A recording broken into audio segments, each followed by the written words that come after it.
ser que un objeto me haya cambiado tanto la vida. Este objeto que tengo acá no es una bola de Quidditch. Yo les voy a enseñar cómo lo uso, les voy a dar una pista. Yo me lo pongo así. Tampoco es un silbato. Podría ser una brújula, sí, pero tampoco. Este objeto es una lupa. Y así de diminuta como lo ven, me ayudó a atravesar una crisis existencial. Esta lupa representa todo lo que la ciencia trajo a mi vida. Trajo cosas hermosas, como un profundo entendimiento y mucha fascinación por el mundo vivo, pero también me trajo mucho dolor. Dolor porque mientras más entendía el mundo natural, con mayor nitidez podía ver el daño que le estábamos causando. También me trajo mucho enojo con las personas que no podían ver esta injusticia. Me dan ganas de acogotarlos. Igual no los culpo, No los culpo. El cambio climático es un tema muy difícil de entender, de procesar, y por ende es uno de los temas más difíciles de comunicar. Es un problema abstracto, complejo, multicausal. Siempre fue contado como algo lejano que les empezaba a pasar a los osos polares. En mi caso, tuve que hacer muchos duelos. En paralelo en que entendía el cambio climático, me pasaba algo por dentro, mucho dolor. Tuve que aceptar radicalmente que el mundo donde yo había crecido ya no existía. El mundo cambió porque el clima cambió. Y los entiendo totalmente en lo que nos puede generar esto. Nos puede generar mucha incertidumbre, mucha angustia.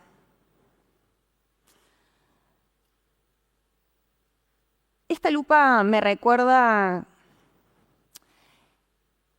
la raíz también de este problema, ¿no? Llevamos mucho tiempo desconectados de la naturaleza.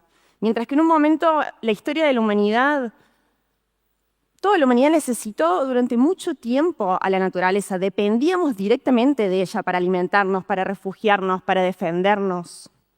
Llegó un momento en que dejamos de prescindir de sus servicios y nos desconectamos un poco, perdimos contacto. Y cuando algo no es parte de tu vida, es muy difícil que te importe. Igual lo que yo no entendía era por qué a mí me importaba tanto cuidar la naturaleza. Así que decidí emprender un viaje hacia adentro. Y lo primero que descubrí fue que todo había empezado mucho tiempo antes de estudiar biología. Yo tuve una infancia muy privilegiada. Crecí rodeada de naturaleza, en una casa que quedaba al pie de las sierras de Córdoba. El bosque de esas sierras era mi patio de juegos, a pesar de las espinas, eso tiene mucho mérito.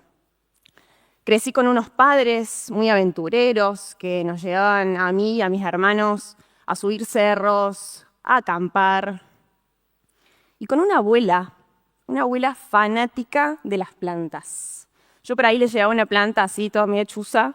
Ella la recibía, le ponía en terapia intensiva y me decía: Lu, las plantas tienen sus ciclos y sus ritmos. Bueno, abuela, si vos lo decís así. Desde muy chica, la naturaleza para mí fue algo familiar. Después llegó la etapa de la curiosidad, una curiosidad infinita. Fui una adolescente típica Discovery Channel, esa que se pasaba viendo documentales, y esa misma curiosidad me llevó a estudiar biología. Durante la carrera, mi relación con la naturaleza se transformó. pasó de ser algo familiar a ser algo totalmente fascinante. No paraba de estudiar y mientras más entendía, más me maravillaba. En mi primer trabajo de investigación, empecé a usar esta lupa. Esta lupa, que se abre así, es muy poderosa. Puede aumentar hasta 20 veces lo que veo con los ojos. La llevábamos así, como es chiquitita, muy práctica, la llevaba colgada al campo y con ella podíamos ver estructuras muy pequeñas de los líquenes. ¿Todos acá saben qué son los líquenes? Más o menos. Bueno, para que se ubiquen, los líquenes son unos hongos que tienen como formas de manchas grises, ¿verdad? Medios verdes, que tapizan las rocas, las cortezas de los árboles. ¿Se ubican más o menos? Bueno, los líquenes son organismos fascinantes. Por lo menos a mí me fascinaron mucho, porque no son un solo ser. Son la combinación de al menos 2 organismos, un hongo y una alga, que viven juntos. El hongo pone la casa y el alga pone la comida. Los líquenes representan un modo de vida basado en el beneficio mutuo llamado simbiosis. Todo lo que yo estaba aprendiendo en esa época a mí me voló la cabeza. No solo me voló la cabeza, sino que también sentí la necesidad de que todo el mundo supiera esto que yo estaba aprendiendo. Entonces empecé a compartir mucho por redes sociales. Empecé a compartir, los bichos que me encontraba en mis expediciones, historias, anécdotas, mucha información también. Y desde esa red surge la pregunta: che, Lu, ¿podemos ir con vos? ¿Podemos ver todo eso que vos ves con nuestros propios ojos? Y así fue como nació la idea de salir a caminar con otras personas. Puse un día, un horario, un lugar, y allá fuimos un grupo de, 5 personas, al Parque Nacional Quebrada del Condorito, que si son de Córdoba tienen que conocerlo, y para los que no son de Córdoba, el parque queda en la parte más alta de las sierras. Nos tocó un día hermoso, soleado, caminamos, vimos cóndores, pasamos bomba. En un momento se me ocurre prestarle mi lupa a una de las asistentes. Le enseñé cómo se usa, se la cuelgo en el cuello, y claro, esta lupa, como tiene unos lentes especiales, hace que tengas que enfocar muy de cerca. Por ejemplo, acá, a esta altura, estoy viendo mis huellas dactilares. Entonces se la presto, la invito a pasar a una roca tapizada de líquenes, y le digo, fíjate qué ves. ¡Wow! Así dijo, ¡wow! Ah, no, parecen corales. Ah, y hay de distintos colores. Claro, le digo, porque los distintos colores son de distintas especies de líquenes. Ah, no, qué belleza. ¡Ay! ¿Qué pasó? No, es que estaba viendo y de repente se me cruzó un bichito y lo vi muy grande y me asusté. Claro, le digo, porque entre los líquenes se forman como condiciones para que puedan vivir otros organismos. Entre los líquenes pueden germinar semillas, pueden vivir insectos. Ay, me dice, son como bosques en miniatura. Claro, le digo. Ese día pasó algo que me conmovió y me marcó para siempre. Vi en sus caras reflejado el asombro que yo sentía cuando usaba esta lupa. Ahí en ese momento, con ese grupo, me acordé de las palabras de una científica que admiro mucho, que se llama Lynn Margulis. ¿La conocen? No, ok. Pero fue la esposa de Carl Sagan. ¿A ese sí lo conocen? Sí, no me sorprende, perdón. Lynn revolucionó la idea que tenemos de la evolución. En el momento en que Lynn investigaba, la biología estaba atravesada por una idea que era esta típica que todos conocemos como la supervivencia del más fuerte, la supervivencia del más apto. Esto sería como la competencia como motor central de la evolución. Lynn Margulis planteó y presentó las evidencias de que la cooperación entre organismos había sido fundamental para dar grandes saltos evolutivos en la historia de la vida.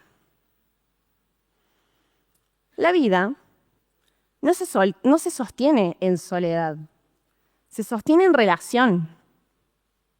De hecho, mucho de la vida que conocemos hoy en día, desde las flores con sus polinizadores hasta la red subterránea de hongos que nutren a los árboles, no existirían sin esas alianzas.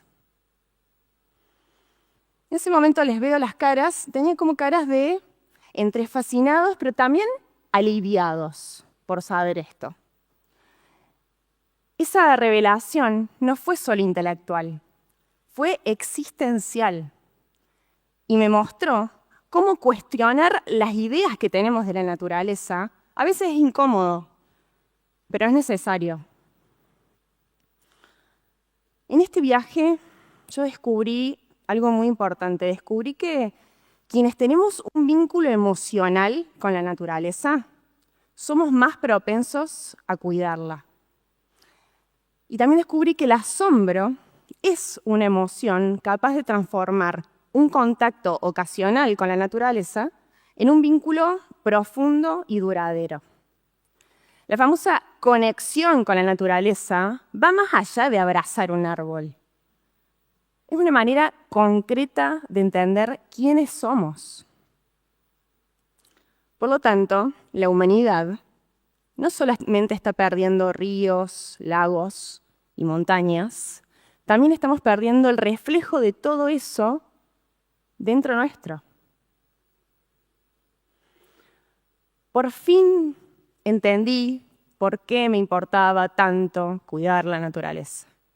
Claro, yo había formado ese vínculo emocional en la infancia, lo había reforzado a través de la ciencia y lo había validado al compartirlo con otras personas. Cada vez que alguien agarra esta lupa, se detiene a observar y descubre mundos invisibles, yo siento que en ese instante se está reparando un vínculo que creíamos perdido.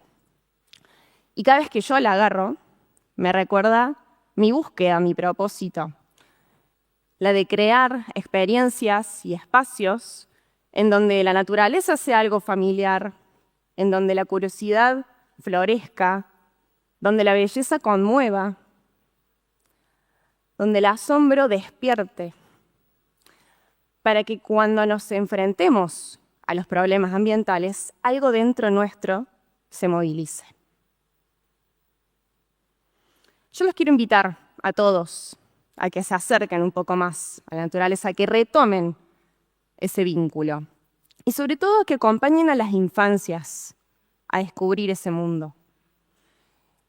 Y ustedes como padres seguramente me dirán, pero ¿cómo hago si yo no sé diferenciar un pájaro del otro? Olvídense de eso. Lo que importa primero es acompañar en las emociones que la naturaleza despierta en esos primeros años. Rachel Carson, otra científica que deberían conocer, hablaba de esto. Ella hablaba de desarrollar el sentido del asombro como llave para despertar la sensibilidad hacia la vida. Y para eso no hace falta internarse 6 meses en el Amazonas, Basta con caminar más lento y prestar atención por el barrio, observar los cambios de las estaciones, ver la evolución de una planta en sus casas, como yo hacía con mi abuela. Tenemos que reconciliarnos con la naturaleza, y eso implica emprender una reparación histórica. Pero también, si cultivamos esa relación a partir de ahora, puede ser un vínculo que nos sostenga en un presente lleno de desafíos. Yo sé que no es fácil, pero si escuchamos con más atención, vamos a ver que la naturaleza no solamente pide cuidado, también ofrece claves reparadoras para atravesar nuestras propias crisis existenciales. A ver, vos, ¿qué relación tenés con la naturaleza? ¿Es tu amiga? ¿Es tu amante? ¿Es tu madre? ¿Es tu Dios? ¿O no se hablan? Les tengo que admitir que hoy la realidad me sigue doliendo, pero al menos tengo esta lupa que cambió mi forma de verla. Y les tengo que ser muy sincera. No sé si el asombro puede salvar el planeta, pero estoy convencida de que puede movilizar a muchas personas a intentarlo.